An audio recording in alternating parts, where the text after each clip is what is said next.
नमस्कार मेरे दोस्त। पिछले दिन से मैं देख रहा हूं कि त्रिपुरा में कम्युनल क्लैशेस बहुत बढ़ रहा है और सब जगह से यहाँ में वायलेंस का लोग कोशिश कर रहे हैं कि त्रिपुरा में तनाव हो, डिस्टर्बेंस हो, वायलेंस हो, किसी के मंदिर के ऊपर अटैक तो कभी भी मस्जिद के ऊपर अटैक। मैं 2-3 सवाल पूछना चाहता हूं।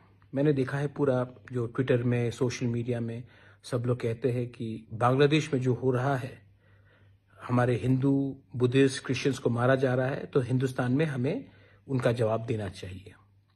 मैं इन लोगों से एक सवाल पूछना चाहता हूं। बांग्लादेश ने हमारे माइनॉरिटीज हिंदू, बुद्धिस्ट और क्रिश्चियंस को टारगेट किया है, तो आप बांग्लादेश को टारगेट कीजिए ना।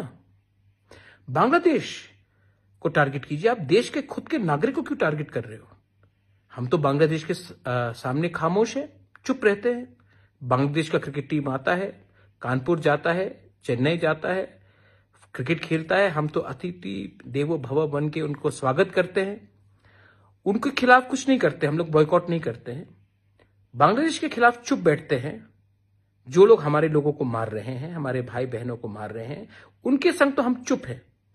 लेकिन देश के खुद के नागरिक, मुसलमान हो, उनको टारगेट कर रहे हैं।